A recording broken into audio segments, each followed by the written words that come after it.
Hello बच्चों, कैसे हो सब आप? मस्त हो? तो ये है हमारी प्रकाश के परावर्तन और अपवर्तन की चौथी क्लास। जिस प्रकार से आप देख पा रहे हो, जो टॉपिक है वो क्या है? गोले दर्पण के लिए चिन्ह परिपाटी। इसके बाद पढ़ेंगे दर्पण सूत्र और उसके बाद हम पढ़ेंगे रेखीय आवर्धन या उसे सामान्य भाषा में बोलते हैं आवर्धन। तो इस क्लास में हमने इस प्रकार के चित्रों की सहायता से इस टॉपिक को समझने की कोशिश की है और हमने आरबीएससी और सीबीएसई आरबीएससी जो बोर्ड में जो क्वेश्चन आए हुए हैं आरबीएससी के, उसके तो हमने 4 क्वेश्चन किए हैं और सीबीएसई है उसके हमने 3 क्वेश्चन किए हैं। ठीक है, तो टोटल हमने 7 क्वेश्चन किए हैं और 3 टॉपिकों को कवर किया है इस पूरे वीडियो में। उम्मीद करते हैं कि आपको ये वीडियो अच्छा लगेगा। तो बच्चों, इस तरीके से हमने यहाँ पे कुल 7 प्रकार के पिछले सालों के क्वेश्चन कर लिए। तो ये वीडियो में हमने 3 टॉपिक पढ़े और 7 क्वेश्चन कर लिए पिछले सालों के, जिससे हमारा बहुत फायदा होगा और नॉलेज भी बहुत बढ़ जाएगा। और ये वीडियो देखने के बाद आपको ये कॉन्फिडेंस आ जाएगा कि हाँ, हमारे 3-4 नंबर तो और प्लस में जुड़ गए हैं। इस वीडियो देखने के बाद 3-4 नंबर आपके और जुड़ जाएंगे, क्योंकि जब क्वेश्चन आएंगे तो यहीं पे पेज अटकता है कि मान लो किसी बच्चे के आगे 95, किसी बच्चे के आगे 96, तो वहाँ पे 96 95 से 100 तक कहाँ पहुँचे। तो ये क्वेश्चन होते हैं, वो डिसाइड करते हैं कि बच्चे के 100 आएंगे या 95 आएंगे या 96 आएंगे। तो अब क्लास को शुरू करते हैं, मिलेंगे वीडियो में। तो आइए देखते हैं गोलीय दर्पण के लिए चिन्ह परिपाटी। तो हमारा ये टॉपिक है गोलीय दर्पण के लिए चिन्ह परिपाटी और इस टॉपिक से बहुत मजेदार क्वेश्चन बनते हैं सीबीएसई और आरबीएसई दोनों के।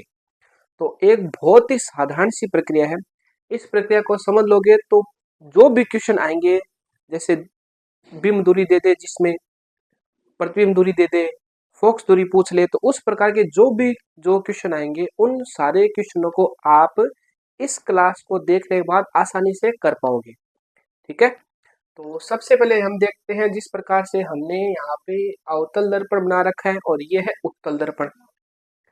और ये जो प्रक्रिया है, इस पूरी प्रक्रिया को हम एक्स वाई अक्ष में बांट रहे हैं। तो ये जो एक्स वाई अक्ष है, इसका वैसे तो मूल बिंदु होता है ओ, लेकिन हम यहाँ पे जो दूरी नापते हैं बिंब की, प्रतिबिंब की, फोकस दूरी, वो हमेशा किससे नापते हैं? ध्रुव से नापते हैं। तो इसलिए यहाँ पे हमने ध्रुव को P से दर्शाया, तो हम इसका एक तरीके से प्रतीकात्मक रूप से जो क्रॉस बिंदु है उसे हम क्या मान सकते हैं? O की जगह P मान रहे हैं। अब देखिए, पहले हम अवतल दर्पण की बात करते हैं, फिर उत्तल दर्पण की बात करते हैं, फिर देखते हैं कि अवतल दर्पण और उत्तल दर्पण के लिए फोकस दूरी, बिंब दूरी और प्रतिबिंब दूरी के जो चिन्ह आएंगे वो किस प्रकार से आएंगे, कब प्लस होगा और कब माइनस होगा। तो इस प्रकार से पहला चित्र है अवतल दर्पण का। तो हमें पता है कि अवतल दर्पण में अंदर की तरफ जो सतह होती है वो होती है परावर्तक सतह और बाहर वाली सतह होती है वो होती है पॉलिश की हुई सतह। तो प्रकाश कहाँ से आपतित होगा? प्रकाश इधर से आपतित होगा। इसी प्रकार से उत्तल दर्पण में अंदर वाली सतह पॉलिश की हुई है और बाहर वाली सतह परावर्तक पृष्ठ का काम कर रही है, तो इसमें भी प्रकाश इधर से आपतित होगा। लेकिन एक बात इंपॉर्टेंट ये है कि जरूरी नहीं कि आपको ऐसा ही चित्र क्वेश्चन में दे। चित्र ऐसा भी बना सकते हैं अवतल दर्पण का, ठीक है, और उत्तल दर्पण का चित्र ऐसा भी बना सकते हैं। तो इसके लिए हमें कंफ्यूज नहीं होना है। हमें अगर अपने प्रक्रिया समझ ली तो इस प्रक्रिया से कैसे ही चित्र बना दे, उल्टा कर दे, सुल्टा कर दे, कुछ भी कर दे, एकदम हम समझ लेंगे तो चित्र कैसे दे दे हम क्वेश्चन को आसानी से कर पाएंगे। तो जिस प्रकार से हमें दिख रहा है कि ये अवतल दर्पण की परावर्तक सतह है, तो आपतित प्रकाश की दिशा यही होगी। आपतित प्रकाश की दिशा क्या होगी? यही होगी। और उत्तल दर्पण की ये परावर्तक सतह और आपतित प्रकाश की दिशा क्या होगी? यही होगी। अब देखिए कि मान लीजिए कि आपने यहाँ पे कहीं बिंब रख दिया, ठीक है, और ध्रुव से हम इस बिंब की तरफ जा रहे हैं, ध्रुव से हम जा रहे हैं इस बिंब की तरफ। तो यहाँ से यहाँ तक की जो दूरी है उसे हम कहते हैं बिंब दूरी, और बिंब दूरी को किससे प्रदर्शित करेंगे? U से प्रदर्शित करेंगे, ठीक है। और होता क्या है कि हम आपतित प्रकाश की विपरीत दिशा में दूरी नाप रहे हैं, ध्रुव से विपरीत दिशा में बिंब की तरफ जा रहे हैं, तो ये बिंब दूरी क्या होगी? बिंब दूरी होगी ऋणात्मक। जिस प्रकार से हमें पता है कि अवतल दर्पण की 6 स्थितियां होती है, तो 6 की 6 स्थितियों में जो अवतल दर्पण है उसके लिए बिंब को हम सदैव कहाँ पे रखेंगे? यहाँ पे ही रखेंगे, ठीक है। अनंत की स्थिति, फिर सी और अनंत के मध्य की स्थिति, फिर सी पर, फिर सी और एफ के मध्य, फिर एफ पर, फिर एफ और पी के मध्य, ये सभी 6 स्थितियों में हम सदैव बिंब को इधर ही रखते हैं। तो आपतित प्रकाश के दिशा के विपरीत दिशा में हम ध्रुव से बिंब की तरफ जा रहे हैं, बिंब दूरी नाप रहे हैं। तो इस स्थिति में अवतल दर्पण के लिए हमेशा सदैव जो बिंब दूरी होगी वो क्या होगी, ऋणात्मक होगी। ठीक है, ये चीज हमें समझ में आ गई। दूसरा देखते हैं उत्तल दर्पण के लिए। उत्तल दर्पण में भी क्या करोगे, उत्तल दर्पण में हम बिंब को 2 प्रकार से रख सकते हैं, एक तो अनंत पर रख सकते हैं और दूसरी स्थिति में कहाँ पे रख सकते हैं, पी और अनंत के मध्य। तो आपको रखना तो यही पड़ेगा कहीं पे बिंब, और आपको दूरी नापनी है आपतित प्रकाश की विपरीत दिशा में। तो यहाँ पर भी जो बिंब दूरी है वो भी क्या होगी, ऋणात्मक होगी। तो इस तरीके से अवतल दर्पण और उत्तल दर्पण दोनों के लिए जो बिंब दूरी आती है वो आती है ऋणात्मक। ठीक है, ये चीज हमारे समझ में आई। हमेशा हमें दूरी नापनी है ध्रुव से। ठीक है, और अगर हम आपतित प्रकाश की विपरीत दिशा में दूरी नाप रहे हैं, आपतित प्रकाश की दिशा तो ये है, प्रकाश इधर से आपतित होगा, लेकिन आप ध्रुव से विपरीत दिशा में दूरी नापोगे तो वो दूरी होगी ऋणात्मक। तो बिंब दूरी हमेशा क्या होगी, अवतल दर्पण और उत्तल दर्पण के लिए क्या होगी, ऋणात्मक होगी। अब देखते हैं फोकस दूरी। तो देखिए अवतल दर्पण के लिए फोकस क्या होगा, फोकस यहाँ पे है। तो फोकस दूरी नापने के लिए हमें क्या करना पड़ेगा, हमें ध्रुव से वापिस विपरीत दिशा में जाना पड़ेगा। तो जो ये फोकस दूरी होगी ये आपतित प्रकाश की विपरीत दिशा में हम नाप रहे हैं। तो अवतल दर्पण के जो फोकस दूरी है वो भी क्या होगी, ऋणात्मक होगी। ठीक है, लेकिन उत्तल दर्पण का देखो, उत्तल दर्पण का जो फोकस, मुख्य फोकस होता है वो इस दिशा में होता है, और अगर आपको दूरी नापनी है तो ध्रुव से आप इस दिशा में जा रहे हो, ये दूरी नाप रहे हो, और यही आपतित प्रकाश की दिशा है। वापिस से देखिए आपतित प्रकाश की दिशा यही है और आप ध्रुव से यही दूरी नाप रहे हो, तो ये क्या होगा, एक जैसी दिशा है, इसलिए इसमें एफ का मान क्या होगा, एफ का मान धनात्मक होगा। लेकिन अवतल दर्पण के लिए हम आपतित प्रकाश की विपरीत दिशा में दूरी नाप रहे हैं, तो एफ का मान क्या होगा, ऋणात्मक होगा। तो ये चीज होगी एकदम फिक्स, इसमें कोई बदलाव की जरूरत नहीं है। अब देखिए, अब आती है लास्ट स्थिति जो है प्रतिबिंब दूरी। तो देखिए अवतल दर्पण के लिए 5 स्थिति होती है, 1 से लेके 5 स्थिति, 1 से लेके 5 स्थिति तक अवतल दर्पण का जो प्रतिबिंब बनता है वो क्या बनेगा, उल्टा बनेगा। ठीक है, उल्टा बनेगा और क्या बनेगा, वास्तविक बनेगा। तो उस स्थिति में देखो हमेशा हमें क्या करना पड़ता है, हमें प्रतिबिंब दूरी भी ध्रुव से विपरीत दिशा में नापनी पड़ती है। ठीक है, जो आपतित प्रकाश की दिशा है उससे विपरीत दिशा में हम प्रतिबिंब दूरी नापते हैं। तो 5 स्थितियों की बात करें अवतल दर्पण की, जिसमें प्रतिबिंब कैसा होता है, वास्तविक। ठीक है, क्वेश्चन में क्या देंगे, क्वेश्चन में अगर आपको ये दे दे कि प्रतिबिंब वास्तविक है और उल्टा है, और अवतल दर्पण की बात करें तो इसका मतलब वो हमें यह बताना चाह रहा है कि जो आपका अवतल दर्पण के लिए जो प्रतिबिंब दूरी है वो आप क्या नाप रहे हो, वो आपतित प्रकाश की विपरीत दिशा में नाप रहे हो। तो विपरीत दिशा में नापोगे तो उस स्थिति में प्रतिबिंब दूरी क्या हो जाएगी, ऋणात्मक हो जाएगी। तो वास्तविक, वास्तविक और उल्टा प्रतिबिंब जब बनेगा, ये चीज बहुत इंपॉर्टेंट है, ये एकदम याद कर लेना। जब वास्तविक और उल्टा प्रतिबिंब बनेगा तो उस स्थिति में प्रतिबिंब दूरी यानी v का मान हमेशा क्या होगा, ऋणात्मक होगा। और लास्ट स्थिति आती है छठी स्थिति। छठी स्थिति में हम बिंब को कहाँ रखते हैं, हम बिंब को रखते हैं F और P के मध्य, और प्रतिबिंब बनता है दर्पण के पीछे। तो अब देखो प्रतिबिंब यहाँ पे बन रहा है, तो हमें प्रतिबिंब दूरी नापनी है। प्रतिबिंब दूरी नापेंगे तो हमेशा क्या करना पड़ेगा, हमें ध्रुव से जाना पड़ेगा। तो ध्रुव से हम इस दिशा में जा रहे हैं और प्रतिबिंब दूरी नाप रहे हैं, तो ये क्या हो जाएगी, आपतित प्रकाश की दिशा में ही आप प्रतिबिंब दूरी नाप रहे हो, तो ये हो जाएगी धनात्मक। तो जब आपका प्रतिबिंब आभासी हो, ठीक है, जब प्रतिबिंब क्या हो, आभासी हो और सीधा होता है, तो उस स्थिति में प्रतिबिंब दूरी क्या होगी, प्रतिबिंब दूरी होगी धनात्मक। ठीक है, और अगर हम बात करें उत्तल दर्पण की, तो उत्तल दर्पण में देखो कि आपने बिंब यहाँ पे रखा और प्रतिबिंब हमेशा क्या बनता है, दर्पण के पीछे बनता है, यानी इस यहाँ पे कहीं प्रतिबिंब बनता है। ठीक है, और एक बात तो यहाँ पे प्रतिबिंब बनता है, 2 प्रतिबिंब बनेंगे क्योंकि बिंब को हम 2 प्रकार से रख रहे हैं, तो प्रतिबिंब 2 प्रकार से बनेंगे। एक तो फोकस में बनता है अगर बिंब कहाँ पे है, अनंत पे है, और दूसरा स्थिति अगर और बिंब कहाँ पे है, ध्रुव और अनंत के मध्य है, तब प्रतिबिंब P और F के मध्य बनता है। तो इस स्थिति में देखो हमेशा हमें ध्रुव से इधर चलना पड़ेगा और ये प्रतिबिंब दूरी क्या हो जाएगी, धनात्मक। तो उत्तल दर्पण के लिए सदैव प्रतिबिंब दूरी क्या होती है, धनात्मक होती है। अवतल दर्पण की खाली ये एक विशेष स्थिति है। इस स्थिति में वास्तविक और उल्टा प्रतिबिंब बन रहा है, तब तो प्रतिबिंब दूरी क्या होगी, ऋणात्मक होगी। और जब आभासी और सीधा प्रतिबिंब बन रहा है तो प्रतिबिंब दूरी क्या होगी, धनात्मक होगी। ये चीज बहुत इंपॉर्टेंट है, लिखाने के बजाय समझना बहुत ज्यादा जरूरी है, क्योंकि हमें क्वेश्चन करने हैं, तो क्वेश्चन करने के लिए ये चीज आनी ही चाहिए। तो ये हमारी चीज पूरी हो गई कंप्लीट। लेकिन छोटी सी चीज एक रहेगी, क्या रहेगी कि हम देखो हम क्या करते हैं, ये आपका मान लो मुख्य अक्ष है, ठीक है, एक्स एक्स डैश मुख्य अक्ष हो गया। और जिस प्रकार से इस चित्र की सहायता से भी हम देखो समझने की कोशिश कर रहे हैं कि मुख्य अक्ष है और परिस्थितियां बदल सकती है। ये है मुख्य अक्ष, जिस प्रकार से ये है मुख्य अक्ष और ये है मुख्य अक्ष, इसी प्रकार से इसको मान लो कि अगर देखो अगर हम क्या करें कि मुख्य अक्ष के ऊपर बिंब को रखते हैं, ठीक है, मुख्य अक्ष के ऊपर बिंब को रखते हैं जिस प्रकार से हमने यहाँ पे रखा है, तो हम मुख्य अक्ष से ऊपर की तरफ जा रहे हैं, तो एक तरीके से हम वाई अक्ष की दिशा में जा रहे हैं, तो वाई अक्ष ऊपर की तरफ क्या होता है, धनात्मक होता है।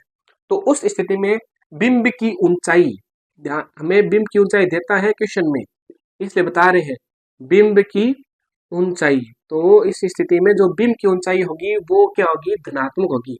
ऊंचाई को h से प्रदर्शित करेंगे, ठीक है। और अगर मान लो इसका प्रतिबिंब बन रहा है उल्टा और वास्तविक, उल्टा वास्तविक बन रहा है, तो इसका मतलब कहीं प्रतिबिंब इसका इस तरीके से बनेगा नीचे की तरफ, ठीक है। तो अगर मान लो प्रतिबिंब नीचे की तरफ बन रहा है, तो ये क्या हो गई, ये हो गई प्रतिबिंब की ऊंचाई, और ये है वाई डैश दिशा में यानी नीचे की तरफ, तो ये ऊंचाई क्या हो जाएगी, माइनस की हो जाएगी, ठीक है। और अगर किसी परिस्थिति में अगर प्रतिबिंब कैसा बने, आभासी बने, सीधा बने, तो वो हमेशा क्या बनेगा, मुख्य अक्ष के ऊपर बनेगा, आभासी सीधा प्रतिबिंब। तो वो प्रतिबिंब दूरी, इसको हम देखो प्रतिबिंब दूरी को h डैश से प्रदर्शित करते हैं, ठीक है। तो वो प्रतिबिंब दूरी भी क्या हो जाएगी, h डैश हो जाएगी माइनस की। तो ये चीज हो गई। अवतल दर्पण के लिए फोकस दूरी हमेशा ऋणात्मक, उत्तल दर्पण के लिए फोकस दूरी हमेशा धनात्मक। बिंब दूरी अवतल दर्पण के लिए हमेशा ऋणात्मक, उत्तल दर्पण के लिए भी बिंब दूरी हमेशा ऋणात्मक। प्रतिबिंब दूरी वास्तविक और उल्टा प्रतिबिंब बनता है तब तो होगी ऋणात्मक, आभासी और सीधा प्रतिबिंब बनता है तब होगी धनात्मक। अवतल दर्पण की बात है ये। और उत्तल दर्पण के लिए प्रतिबिंब दूरी हमेशा क्या होगी, धनात्मक होगी। इस प्रकार से यदि हम क्या करें, यदि हम बिंब को रखते हैं मुख्य अक्ष से ऊपर, तो उस स्थिति में बिंब की ऊंचाई जिसे हम h से प्रदर्शित करते हैं, उस h का मान क्या होगा, धनात्मक होगा, उत्तल दर्पण अवतल दर्पण दोनों के लिए। लेकिन अगर हम क्या करें, प्रतिबिंब बना रहे हैं और प्रतिबिंब बन रहा है वास्तविक और उल्टा, वास्तविक उल्टा बनेगा तो प्रतिबिंब की ऊंचाई क्या होगी, ऋणात्मक होगी, क्योंकि वो मुख्य अक्ष से नीचे बनेगा। अगर प्रतिबिंब है आभासी और सीधा, तो वो मुख्य अक्ष से ऊपर बनेगा, तो उस स्थिति में प्रतिबिंब की ऊंचाई भी क्या होगी, धनात्मक ही होगी। तो ये हमारी चिन्ह परिपाटी हुई। इस चिन्ह परिपाटी को समझने के बाद आपके एक भी क्वेश्चन गलत हो ही नहीं सकता, क्योंकि इस तरीके से हम 12वीं क्लास के बच्चों को पढ़ाते हैं और इसी तरीके से आपको ये समझा रहे हैं, ठीक है। अब बोर्ड पर लिखा हुआ है, आप आराम से बच्चों नोट कर लो, ये चीज बहुत इंपॉर्टेंट है। ये है बिंब की ऊंचाई धनात्मक, प्रतिबिंब की ऊंचाई ऋणात्मक। प्रतिबिंब बन रहा है आपका आभासी और सीधा, तो वो ऊंचाई भी प्रतिबिंब की क्या हो जाएगी, धनात्मक। बिंब की ऊंचाई को हम h से प्रदर्शित करते हैं और प्रतिबिंब ऊंचाई को हम h डैश से प्रदर्शित करते हैं। तो ये हो गया हमारा एक टॉपिक पूरा। अब हम देखेंगे अगले टॉपिक को। आइए देखते हैं दर्पण सूत्र, जो होता है 1/f बराबर 1/u प्लस 1/v।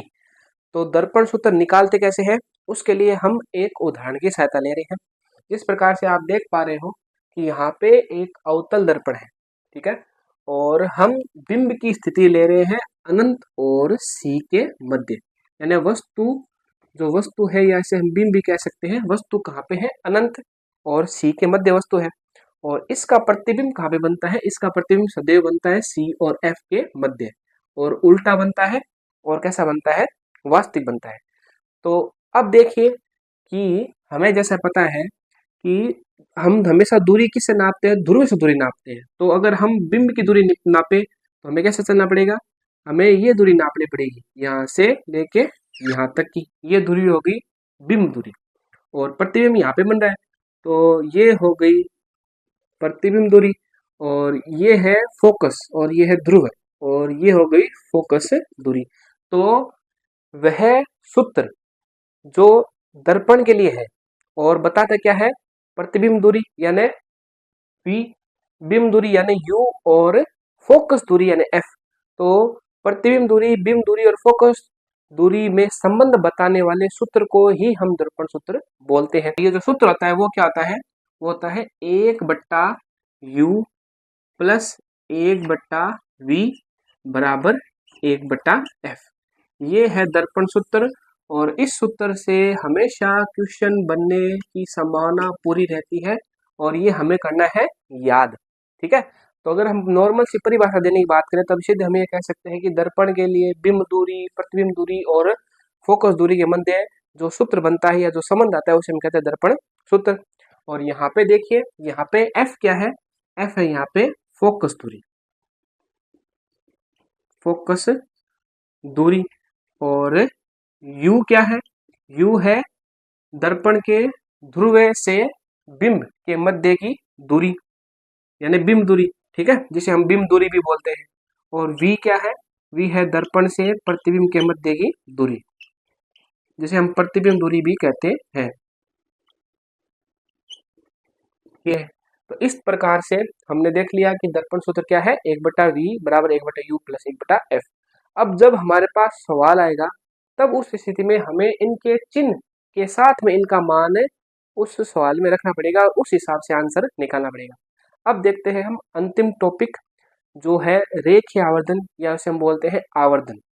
और उसके बाद हम करेंगे CBSE और RBSE के पुराने क्वेश्चन जो बहुत ही शानदार क्वेश्चन है और ये जो हम कर रहे हैं उन्हीं पर आधारित क्वेश्चन है और 100% संभावना रहती है इन क्वेश्चनों की रिपीट होने की, क्योंकि जब स्टैंडर्ड का पेपर बनता है तो वहाँ पे नंबर डिसाइड होते हैं 95 से 100 के बीच के। तो यहाँ से वो क्वेश्चन आते हैं जो ये डिसाइड करते हैं कि आपके नंबर 95 आएंगे या 100 आएंगे। तो उन क्वेश्चनों को करने का एकदम बहुत ही सरल और शानदार मेथड है, वो हम करेंगे। पहले हम देखते हैं आवर्धन। ठीक है, रेखीय आवर्धन को समझने तरीका ये है कि हम दर्पण के सामने रखते हैं बिंब। तो बिंब का जो आकार है उस आकार से प्रतिबिंब बड़ा बन रहा है या छोटा बन रहा है। तो बिंब के आकार और प्रतिबिंब आकार की तुलना करते हैं तो उससे हमें पता चलता है किसके बारे में, रेखीय आवर्धन के बारे में। तो पहले हम पढ़ लेते हैं इसकी परिभाषा, फिर चित्र को समझेंगे और साथ में समझेंगे कि कब कब अवतल दर्पण में दर्पण जो रेखीय आवर्धन है वो धनात्मक कब होगा और उत्तल दर्पण में रेखीय आवर्धन धनात्मक कब होगा। ठीक है, तो पहले हम देख लेते हैं इसकी परिभाषा। परिभाषा क्या है? किसी दर्पण के प्रतिबिंब की लंबाई, आप यहाँ पे कह सकते हो कि प्रतिबिंब की ऊंचाई भी हो सकती है, वह वस्तु की ऊंचाई या लंबाई के अनुपात को रेखीय आवर्धन कहते हैं, इसे m से प्रदर्शित करते हैं। तो हम सीधा कह सकते हैं रेखीय आवर्धन। तो रेखीय आवर्धन है, रेखीय आवर्धन को किससे प्रदर्शित करेंगे? स्मॉल m से प्रदर्शित करेंगे। और ये क्या है? ये है प्रतिबिंब, प्रतिबिंब की लंबाई कह दो या प्रतिबिंब की क्या कह दो, ऊंचाई कह दो। ठीक है, तो प्रतिबिंब की ऊंचाई बट्टा में बिंब की ऊंचाई का जो अनुपात होता है उसे हम कहते हैं रेखीय आवर्धन। और प्रतिबिंब की ऊंचाई को हम सदैव प्रदर्शित करते हैं h डैश से और बिंब की ऊंचाई को हम प्रदर्शित करेंगे h से। तो इस प्रकार से हमारा सूत्र क्या बन गया? रेखीय आवर्धन यानी m बराबर प्रतिबिंब की ऊंचाई h डैश बट्टा बिंब की ऊंचाई। ठीक है, या आप ऐसे कह सकते हो ओ आई, आई का मतलब प्रतिबिंब की लंबाई मान लो, या बट्टे में क्या आ जाएगा, बिंब की लंबाई मान लो। और आपकी बुक में एनसीईआरटी में ये दे रखा है कि -v बट्टा में u। ये सूत्र बहुत महत्वपूर्ण है और इसी पर से सवाल पूछे जाते हैं। तो इस प्रकार से हमने रेखीय आवर्धन को समझा। तो अब हम देख रहे हैं कि अवतल दर्पण और उत्तल दर्पण में कब कब रेखीय आवर्धन धनात्मक और कब ऋणात्मक होगा। तो देखिए, अवतल दर्पण की जो 6 स्थितियां होती है उसमें शुरू से लेके लास्ट 5 स्थिति तक, ये तो हमने पीछे अभी देखा था, पीछे वाला वही प्रक्रिया है। तो बिंब आप रखे हो मुख्य अक्ष से ऊपर और प्रतिबिंब होता है मुख्य अक्ष से नीचे। तो 5 स्थितियों में अवतल दर्पण में जो रेखीय आवर्धन आता है वो क्या होता है, ऋणात्मक। यहाँ पे आप नोट कर लो, पहली स्थिति से 5 स्थिति। और ये स्थिति अगर आपको अगर यहाँ पे नहीं समझ में आ रही है तो हमारा जो पिछला लेक्चर था, तीसरा लेक्चर, ये तो हमारा चौथा लेक्चर है, तीसरा लेक्चर था, उसमें हमने एकदम बढ़िया तरीके से कैसे कैसे बिंब को रखते हैं, तो प्रतिबिंब कैसे कैसे बनता है, अवतल दर्पण उत्तल दर्पण दोनों के बारे में टोटल हमने 8 चित्र वहाँ पे बनाए हैं। वहाँ पे आप अगर समझ लोगे तब आपके बिल्कुल भी कोई समस्या नहीं आएगी। तो हम ये बता रहे हैं कि अवतल दर्पण की जो शुरुआत की 5 स्थिति है, वापस से एक बार रिवीजन कर लेते हैं। पहली स्थिति, बिंब को आपने रखा अनंत पर, ठीक है। फिर आपने बिंब को कहाँ पे रखा, अनंत और सी के मध्य। फिर आपने बिंब को रखा सी पर। फिर आपने बिंब को रखा सी और एफ के मध्य। और फिर रखा आपने बिंब को एफ पर। तो यहाँ तक की स्थिति में क्या होता है, हमेशा जो प्रतिबिंब बनता है मुख्य अक्ष के नीचे बनता है, ठीक है। तो वो क्या होगा, माइनस का होगा। क्या नहीं मतलब, अगर आप लेना चाहो तो एच डैश का मान माइनस हो जाता है और एच होता है प्लस, तो रेखा आवर्धन तो माइनस का ही आएगा। तो इस स्थिति में अवतल दर्पण की शुरुआत की 5 स्थितियों में क्या होगा, अवतल दर्पण का जो रेखा आवर्धन होगा वो होगा ऋणात्मक। और अंतिम जो 6 स्थिति होती है उसमें हम बिंब को कहाँ रखते हैं, फोकस और दूरबीन के मध्य। और प्रतिबिंब कहाँ बनता है, यहाँ पे बनता है। तो उस स्थिति में, अंतिम स्थिति में क्या होता है, आवर्धन रेखा क्या हो जाता है, धनात्मक। क्यों होता है धनात्मक, क्योंकि बिंब की जो लंबाई मान लो, ऊंचाई मान लो, वो मुख्य अक्ष से ऊपर है तो वो भी धनात्मक। और प्रतिबिंब की लंबाई ऊंचाई मान लो वो भी क्या है, मुख्य अक्ष से ऊपर है, वो भी क्या, धनात्मक। तो उस स्थिति में धनात्मक बटा धनात्मक का अनुपात क्या आता है, धनात्मक आता है, ठीक है। और यहाँ पे होता है धनात्मक बटा ऋणात्मक का अनुपात, तो इसलिए यह क्या आता है, माइनस का।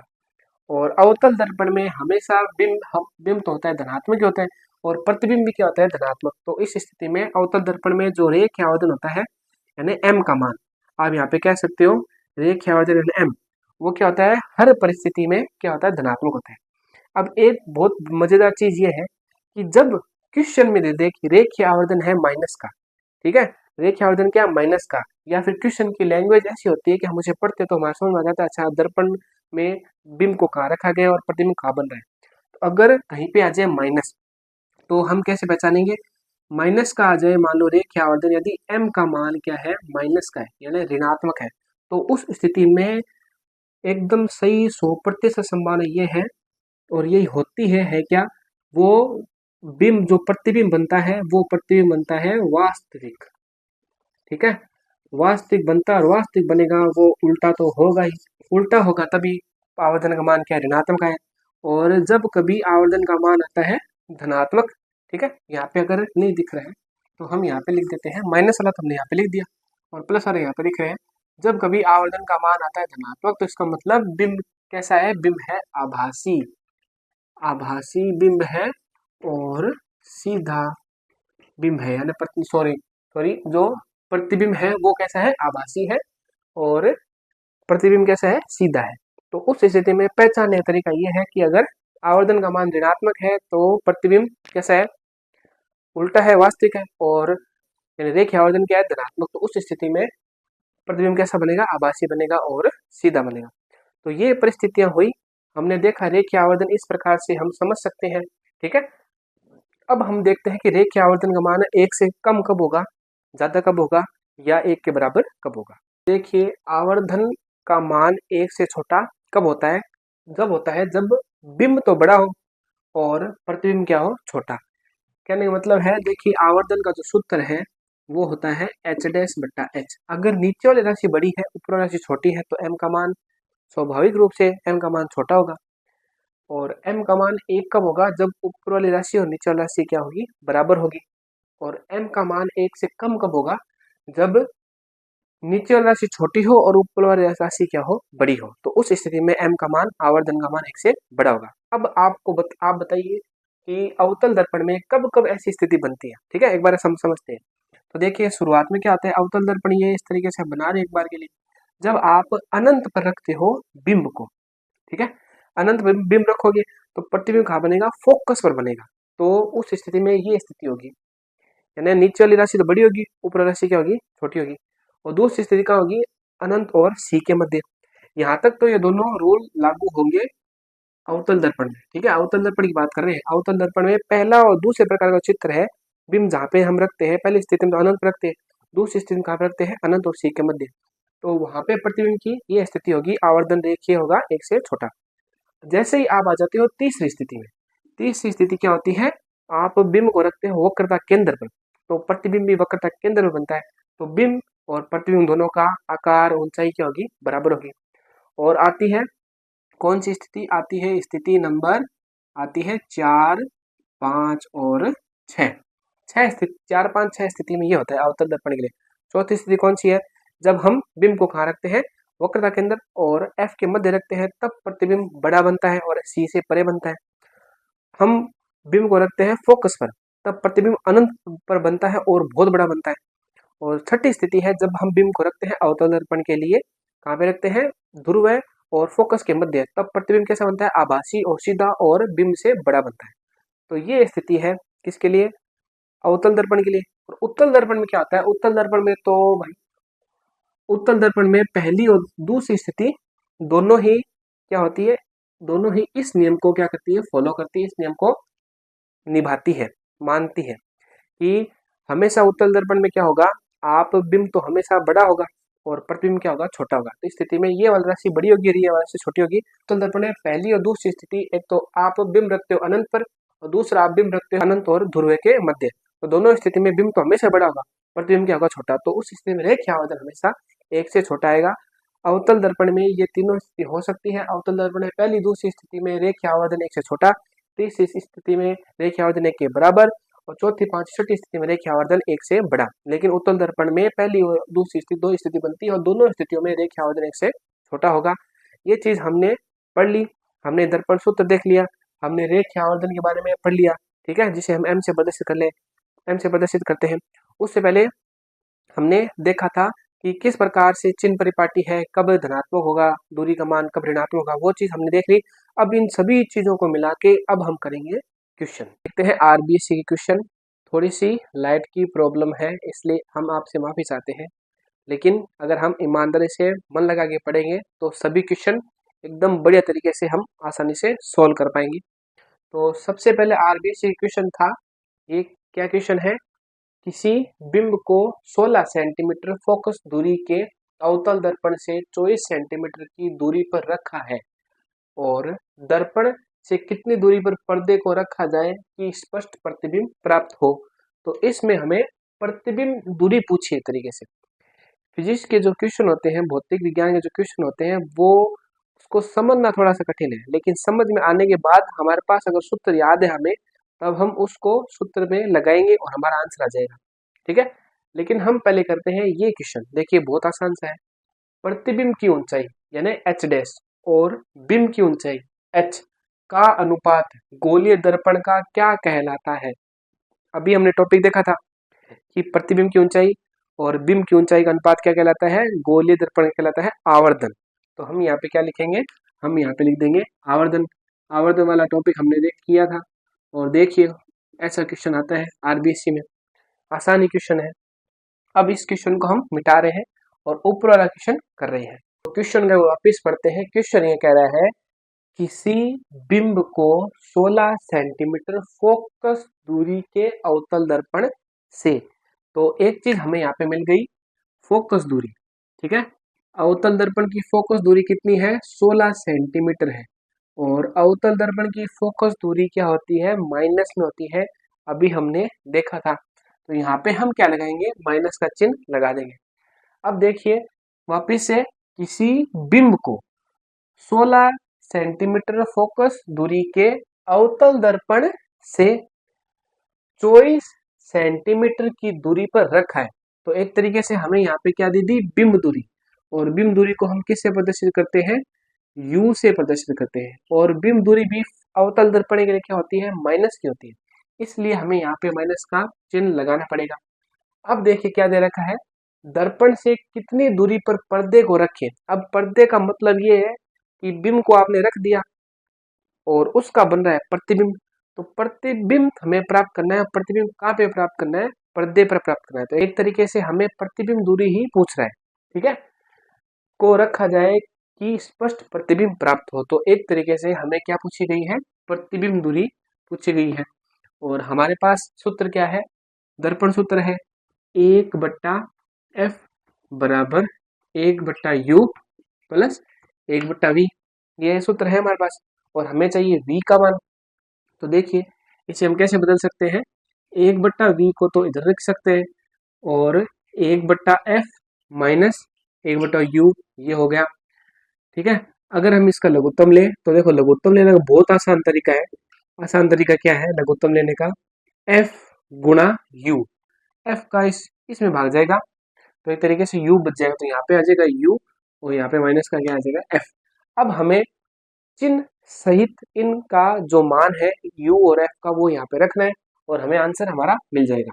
ठीक है, देखिए u का मान माइनस का 24 है, ठीक है, और f का मान है माइनस का 16 है, ठीक है, f का मान इधर माइनस का 16 और u का मान माइनस का 24। तो देखिए ये कितना हो गया, ये हो गया 24 और ये माइनस माइनस हो गया प्लस 16 और ये माइनस माइनस प्लस हो गया और इधर आप लिख सकते हो 16 इंटू 24।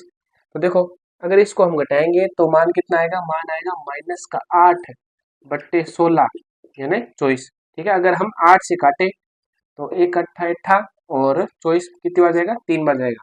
तो हमारा आंसर क्या आ रहा है यहाँ पे माइनस का 1 और ये आ रहा है, ये 16 इंटू 3 क्या आता है 48। ठीक है, तो हमारा 1/v का मान है, देखिए यहाँ पे लिख रहे हैं हम 1/v बराबर आ गया माइनस का 1/48। तो हमें तो चाहिए v का मान, तो v बराबर क्या आ जाएगा प्लस माइनस का 48 सेंटीमीटर। अब बच्चों आपको इसका चित्र अगर दिमाग में पहले बन जाता तब हम इसका मान आसानी से लिख सकते थे। तो ये प्रक्रिया हमें करने पर हमें आंसर मिल रहा है प्रतिबिंब दूरी, या हमें ऐसे कह सकते हैं कि हम दर्पण से पर्दे को -48 सेंटीमीटर दूरी पर रखेंगे तब हमें प्रतिबिंब प्राप्त होगा। एक बार अगर इसका हम चित्र बनाना चाहें तो चित्र देखो कैसा बनेगा, यहाँ पे बना रहे हैं, जगह तो हमारे पास कमी है लेकिन यहाँ पे चित्र बना रहे हैं। ये अवतल दर्पण है, ठीक है, और ये F है और ये क्या है C है। और देखिए आपका F कहाँ पे है, F 16 है, ठीक है, और C F 16 है तो C क्या होता है 32 होता है, तो C है 32, F है 16 और आपने बिंब यहाँ पे रखा है 24 पर, ठीक है, 24 पर बिंब रखा है तो इसका प्रतिबिंब कहाँ बनता है, C से परे बनता है और उल्टा बनता है, तभी मान 32 से ज्यादा यानी 48 है और आपतित प्रकाश की विपरीत दिशा में है तो माइनस मान अपने आप आ जाएगा। अगर हमें समस्या पता है, अगर हमें प्रॉब्लम सॉल्व करनी आती है, अगर हमें जो मान दे रखा है उनका मान ऋणात्मक कब होगा धनात्मक कब होगा, ये मान अगर हम जानते हैं जैसा कि हमने अभी डिस्कस किया था इस वीडियो में, तो हमारा क्वेश्चन अपने आप ऋणात्मक है तो ऋणात्मक आ जाएगा और धनात्मक है तो धनात्मक आ जाएगा। तो आंसर हमारा धनात्मक ऋणात्मक उस हिसाब से आ जाएगा। ठीक है, तो जिस प्रकार से आपने देखा कि बिंब को आपने सी और एफ के मध्य रखा तो प्रतिबिंब सी से परे बनेगा, उल्टा बनेगा और आपतित प्रकाश की विपरीत दिशा बनेगा, इसलिए यहाँ पे एफ बी का मान क्या है माइनस का 48 है। ऊपर वाला क्वेश्चन हो गया। अब आरबीएससी देते हैं अगला क्वेश्चन। तो ये क्वेश्चन 3 भागों में बांट के दिया था आरबीएससी ने, पहला 1 नंबर का, दूसरा 2 नंबर का और तीसरा है 1 नंबर का। ठीक है, तो इस प्रकार से कुल नंबर हो जाएंगे इस क्वेश्चन के 4। अब देखिए अवतल दर्पण के मुख्य फोकस की परिभाषा लिखिए, है ना, अवतल दर्पण के मुख्य फोकस को परिभाषित कीजिए। तो इससे हमारा जो पिछला वाला लेक्चर था वहाँ पे हमने गोलीय दर्पण के, अवतल दर्पण, उत्तल दर्पण के पूरे जो प्रक्रिया थी, परिभाषा थी वहाँ पे लिखी थी। आप वो वीडियो देखो तो वहाँ पे एकदम बढ़िया तरीके से हमने समझने की कोशिश की थी, तो वहाँ पे इसका आंसर मिल जाएगा।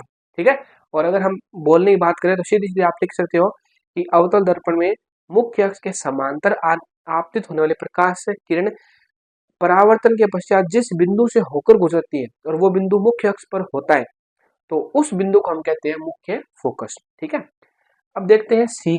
सी में क्या दे रखा है, अवतल दर्पण के सामने बिंब कहाँ पे रखा गया है, सी और एफ और सी के मध्य रखा गया है, तो प्रतिबिंब किरण आरेख बनाएंगे।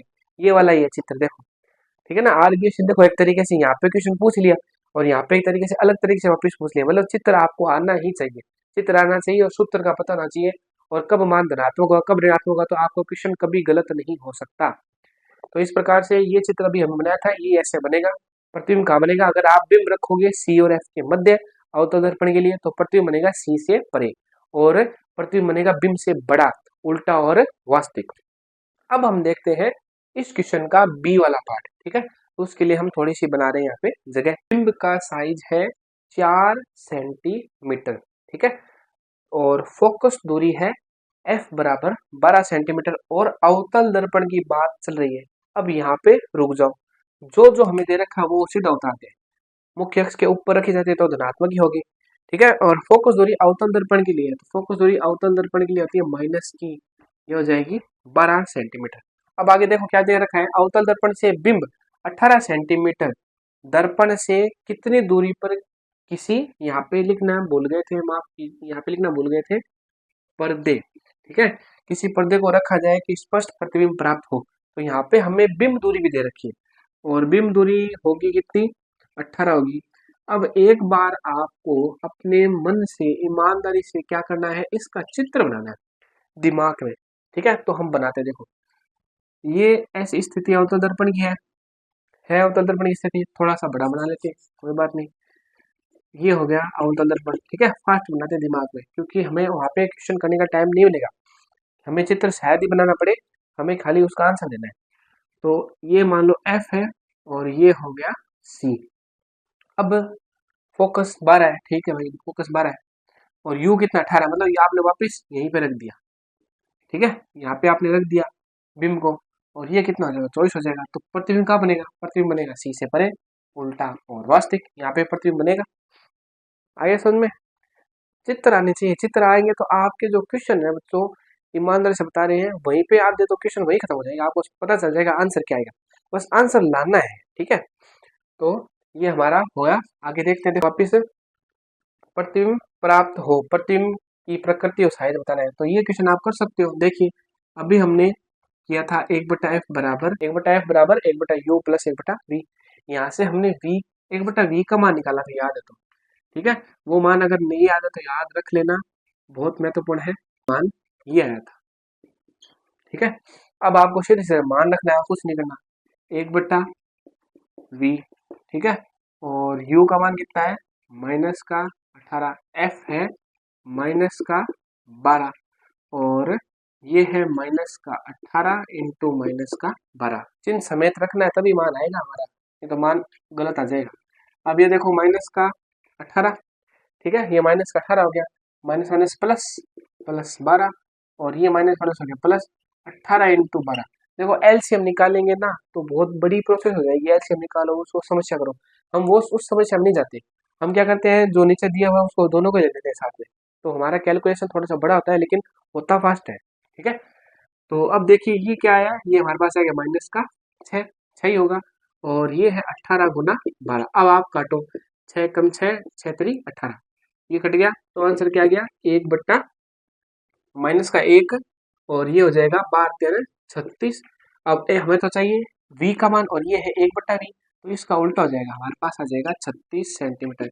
इस प्रकार से हमें बताया था कि 12 पर क्या है, फोकस दूरी कितनी, 12 सेंटीमीटर है, तो उस हिसाब से वक्रता त्रिज्या क्या हो जाएगी, 24 हो जाएगी, 24 से ज्यादा 36 सेंटीमीटर हमारा आंसर है। अब एक बात बताइए कि एक चीज हमें पूछी है, बिंब प्रतिबिंब प्राप्त होगा, वो तो हमने बता दिया, कितने पर प्राप्त होगा, -36 सेंटीमीटर पर प्रतिबिंब हमें प्राप्त हो जाएगा। अब हमें प्रतिबिंब की प्रकृति और साइज पूछा है, प्रतिबिंब की प्रकृति तो आप बता ही दोगी, कैसा, माइनस का जो मान है वो क्या बताता है, प्रतिबिंब कैसा बनेगा, उल्टा बनेगा, और वास्तविक बनेगा, और मुख्य अक्ष से नीचे बनेगा, ठीक है।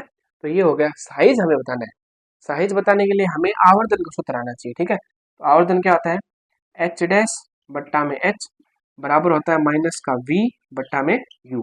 तो यहाँ पे v का मान कितना आ रहा है, माइनस का 36, u का मान कितना है, माइनस का 18। तो इस तरीके से अगर आके ना, तो ये कट गया इससे, और ये गया इससे, तो एक तरीके से माइनस का 2 सेमी आ रहा है आंसर, आवर्धन। जब हमने बताया था कि आवर्धन का मान अगर ऋणात्मक आ जाए तो इसका मतलब प्रतिबिंब कैसा बन रहा है, वास्तविक बन रहा है, उल्टा बन रहा है। तो पीछे पड़ा है वो चीजें अगर आप मिला के चलोगे तो कभी भी गलती नहीं होगी। तो ये देखिए, ये चीज ही डिसाइड करती है कि साइंस में 100 आएंगे या 95 आएंगे, ठीक है। तो आवर्धन का मान हो गया माइनस का 2 सेमी, सेमी तो नहीं कह सकते क्योंकि सेमी हटा दो आप, ठीक है, क्योंकि ऊपर मात्रक वही है, नीचे मात्रक वही, दोनों कट जाएंगे, तो आवर्धन आ गया माइनस का 2। तो इस तरीके से आरबीसी क्वेश्चन हमने कर ली। अब हम देखेंगे सीबीएसई के जो क्वेश्चन आए वो उसी तरीके से है, और प्रक्रिया वही है जो हमने अभी अपनाई थी। तो ये आप बीच में उतार भी सकते हो, इसको समझ भी सकते हो, ये सूत्र आप सीधा याद रख सकते हो, ठीक है। अब देखते हैं सीबीएसई के क्वेश्चन। तो सीबीएसई में यहाँ से 3 प्रकार के क्वेश्चन पूछे गए हैं, ठीक है। तो पहला क्वेश्चन देखिए क्या है कि कोई बिंब किसी 15 सेंटीमीटर फोकस दूरी के उत्तल दर्पण से 10 सेंटीमीटर दूरी पर स्थित है। तो मैं यहाँ पे इसका आंसर लिख रहा हूँ। ठीक है, तो देखो हमें जो दे दिया ना उसको सबसे पहले लिखना आपको दिया है। क्या दिया है? आपको दिया है फोकस दूरी, जिसको हम एफ से प्रदर्शित करेंगे। कितनी दे दी? 15 सेंटीमीटर दे दी। ठीक है, उत्तल दर्पण की बात करें तो उत्तल दर्पण की फोकस दूरी धनात्मक होती है, तो हमें यहाँ पे प्लस का चिन्ह लगाना पड़ेगा। और देखिए बिंब, बिंब दूरी कितनी दे दी? बिंब कितनी दूरी पर स्थित है? 10 सेंटीमीटर दूरी पर रहता है। बिंब दूरी अवतल दर्पण उत्तल दर्पण दोनों के लिए क्या होगी? ऋणात्मक होगी। हमें पूछी क्या है? प्रतिबिंब की स्थिति पूछी है। ठीक है, यानी एक तरीके से हमें v का मान पूछा है। तो अभी हमने देखो किया था 1/v। ठीक है, और बराबर क्या होगा? u माइनस एफ गुणा u। तो इस तरीके से यह मान आ जाएगा। अब आपको करना क्या है? f का मान रखना है, u का मान रखता है। तो देखिए फटाफट मान रखते हैं। u का मान -10, f का मान -15, दोनों गुणा करेंगे यहाँ पे। तो माइनस देखो -10 -15 कितने आते हैं? -150। तो ये दोनों गुणा हो गए। यहाँ पे देखो क्या मान आएगा? यहाँ पे आएगा -25, ये 150, ये माइनस का माइनस माइनस कैंसिल हो गया। अब 25 के पहाड़े से बोलो कितनी बार जाएगा ये? 25 जाएगा 6 बार। ठीक है, और उल्टा करेंगे तो v का मान आ जाएगा 6 सेंटीमीटर। तो इससे क्या सिद्ध होता है? इससे ये सिद्ध होता है कि आपने बिंब को कहाँ रखा? उत्तल दर्पण के लिए आपने बिंब के लिए दूसरी स्थिति यानी अनंत और ध्रुव के मध्य रखा। तो प्रतिबिंब कहाँ बनेगा? प्रतिबिंब बनेगा ध्रुव और फोकस के मध्य। और फोकस दूरी है कितनी? फोकस दूरी है 15 सेंटीमीटर, और ध्रुव और मध्य 15 सेंटीमीटर, और मतलब 15 सेंटीमीटर से पहले पहले प्रतिबिंब बन जाएगा। तो हमारे पास आंसर कितना आ रहा है? 6 आ रहा है। और हमने ये भी बताया था कि उत्तल दर्पण का जो प्रतिबिंब होता है उसकी जो दूरी होती है वो क्या होती है? धनात्मक होती है। तो इस तरीके से हम चित्र से भी इस क्वेश्चन को कर सकते हैं। अब हम इस क्वेश्चन में मिटा रहे हैं और अगला क्वेश्चन कर रहे हैं। अगला क्वेश्चन देखिए, बहुत आसान है, ऐसे ही कर लेंगे। देखो 10 सेमी साइज का कोई बिंब है, यानी यहाँ पे हम कर रहे, देखो ठीक है, साइज मतलब 10 सेमी है। ठीक है भाई, 10 सेमी साइज का कोई बिंब है, दिख रहा है आपको? तो आगे देखिए, किसी अवतल दर्पण के सामने 100 सेंटीमीटर दूरी पर स्थित है। तो अवतल दर्पण के सामने रखा है और 100 सेंटीमीटर दूरी पर है, तो माइनस का चिन्ह आ जाएगा हमारे साथ में। ठीक है, अवतल दर्पण के लिए यदि बिंब का प्रतिबिंब उसी स्थान पर बनता है ना, प्रतिबिंब दूरी और बिंब दूरी क्या है? समान है। इसका मतलब ने देखो दे रखा है बिंब का प्रतिबिंब उसी स्थान पर बनता है जहाँ बिंब है, वही प्रतिबिंब बनेगा। इसका मतलब कौन सी स्थिति पूछ रहा है? कौन सी स्थिति बता रहा है? सी की स्थिति। वक्रता केंद्र पर अगर आप बिंब रखोगे तो प्रतिबिंब भी वक्रता केंद्र पर ही बनेगा। ठीक है, तो देखो जहां बिंब स्थित है तो एफ यानी फोकस दूरी पूछी है। हमें क्या पूछी है? फोकस दूरी। चलो ठीक है, हमें फोकस दूरी पूछी है, तो यहाँ पे फोकस दूरी पे क्वेश्चन मार्क लगाते हैं। और क्या पूछा है? प्रतिबिंब का आवर्धन चिन्ह परिपाटी के अनुसार, और आवर्धन यानी एम का मान पूछा है चिन्ह परिपाटी के अनुसार। अब एक बार इसको हम मिटाते हैं, फिर आगे देखते हैं। आप नोट करना चाहो तो आराम से नोट कर सकते हो वीडियो को पॉज करके। जैसे बच्चों आपको लगे कि ये इंपॉर्टेंट चीज है, हमारे पास ये चीज अवेलेबल नहीं है, तो आप यहाँ से अपने नोट्स में ये चीज उतार सकते हो। और वैसे अगर हम करें तो आप पूरा नोट्स ही इस तरीके से बना सकते हो। ठीक है, तो अब हम एक बार ऊपर वाले क्वेश्चन को मिटा रहे हैं क्योंकि हमें ये क्वेश्चन करना है। सबसे पहले निकालते हैं फोकस दूरी। तो हमारे पास दर्पण सूत्र क्या है? 1/f बराबर 1/u प्लस 1/v। तो हमने अभी देखा था हमें निकालनी फोकस दूरी, तो हमें 1/f ये रहा मान, और v और u का मान हमें चिन्ह समेत रखना है। तो देखिए, तो हम यहाँ पे u का मान भी हम 100 रख रहे हैं और v का मान भी 100 रख रहे हैं। लघुत्तम कितना आएगा? 100 आ जाएगा। ठीक है, और ऊपर -1 और ये -1, एक तरीके से ये हो गया -2 और ये हो गया 100। ठीक है, तो अब देखिए f का मान चाहिए, तो इसको काटोगे तो 1/50, उल्टा करोगे तो f का मान क्या हो जाएगा? -50 सेंटीमीटर। तो ये क्या आ गई? फोकस दूरी आ गई। अब हमें देखो क्या पूछा है? आवर्धन पूछा है। तो आवर्धन के लिए हमें क्या करना है? देखिए आवर्धन के लिए हमें लिखना है h'/h, या आप कैसे कह सकते हो -v/u। अब देखिए हमारे पास h' का मान तो है नहीं। ठीक है, h' का मान है नहीं, हमें एक तरीके से प्रतिबिंब का आवर्धन चिन्ह परिपाटी के अनुसार पूछा है। तो हम यहाँ पे सीधा इनका मान लिख देते हैं। तो v का मान कितना है, v का मान माइनस का 100 है, ठीक है। और u का मान कितना है, u का मान माइनस का 100 है, इनको काटो तो ये आ गया माइनस का 1। तो इस तरीके से m का मान आ गया -1। तो आवर्धन क्या है, -1 है। इसका मतलब आपका जो प्रतिबिंब बनेगा वो उल्टा बनेगा और वास्तविक बनेगा, ठीक है। यही चीज पहचान है -1 की।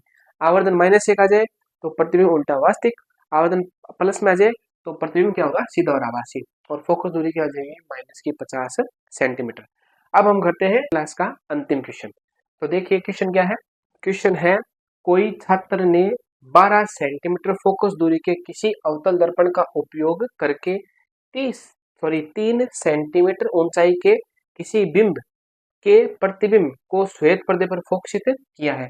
तो एक तरीके से आपको क्या दे दिया दिया है, फोकस दूरी। अवतल दर्पण की फोकस दूरी क्या होती है, माइनस की, सीधा माइनस की 12 सेंटीमीटर लिख दिया। शुरुआत में हम क्या लिखेंगे, दिया है f बराबर -12 सेंटीमीटर। और हमें देखो एक तरीके से ऊंचाई दे रखी है बिंब की, तो बिंब की ऊंचाई कितनी है, 3 सेंटीमीटर है। दो ही चीज दे रखी है, ठीक है। तो देखो ऊंचाई के किसी बिंब के प्रतिबिंब को श्वेत पर्दे पर फोकस किया गया, यदि बिंब की दर्पण से दूरी, यानी u का मान भी दे दिया, कितना, -18 सेंटीमीटर दे दिया, ठीक है। -18 सेंटीमीटर दे दिया। अब आपको क्या पूछा है, प्रतिबिंब दूरी पूछी है, ठीक है भाई। v का मान पूछा है और v का मान हमें पूछा है, तो ये लो v का मान निकालना है। और क्या निकालना है, प्रतिबिंब की ऊंचाई निकालनी है। ये चीज नहीं आ रही, h डैश निकालना है, ठीक है। सभी का मान हमें पता होता है तो हम जल्दी से फटाफट निकाल लेते हैं मान। तो हमारे पास एक तो दर्पण सूत्र है, एक आवर्धन सूत्र है। तो देखिए पहले हम दर्पण सूत्र से v का मान निकालेंगे। तो 1/f बराबर 1/u प्लस 1/v। जैसा कि हमने देखा था अभी 1/v बराबर, देखो क्वेश्चन क्या आ रहा है, आरबीएससी और सीबीएसई दोनों बोर्ड एक तरीके से प्रतिबिंब दूरी ही पूछ रही है, ठीक है। तो वो सूत्र हमारे बहुत काम का है, u माइनस एफ u गुना एफ, ठीक है। ऐसे कर लो आप।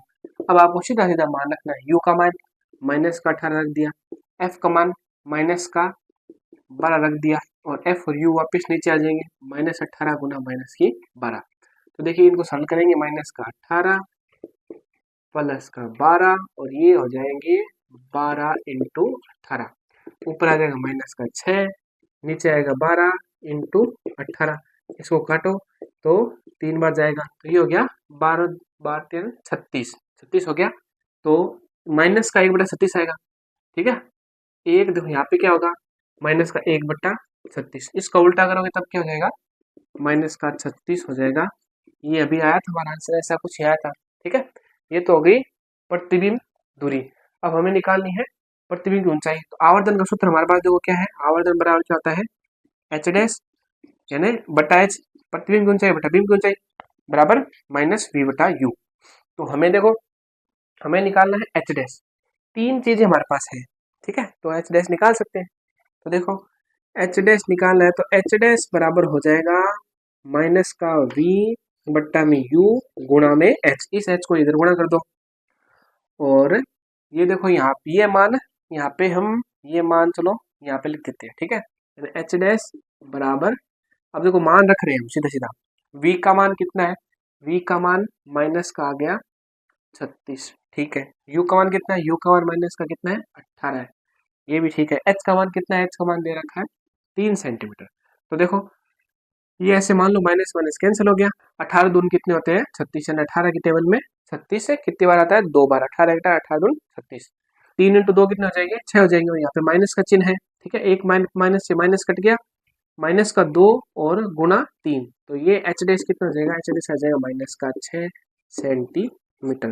तो प्रतिबिंब दूरी आ गई आपकी -36 सेंटीमीटर, और प्रतिबिंब ऊंचाई कितनी आएगी, -6 सेंटीमीटर। इसका मतलब आपने बिंब कहा रखा, अगर हम इसका चित्र बनाना चाहें तो देखो चित्र बनेगा यहाँ पे। एक बार के लिए इसको मिटा रहे हैं चित्र, देखो चित्र कैसे बना सकते हैं इसका, फटाफट अपने दिमाग में बनाना है। ये तो f है, ये c है, ठीक है। f कितना है, f है हमारे पास आया था f आया 12, ठीक है भाई, 12 आ गया। और c क्या हो जाएगा, 24 हो जाएगा, ठीक है। और आपकी बिंब दूरी कहाँ है, बिंब दूरी यहाँ पे, आपने बिंब यहाँ पे रखा है, आया समझ में।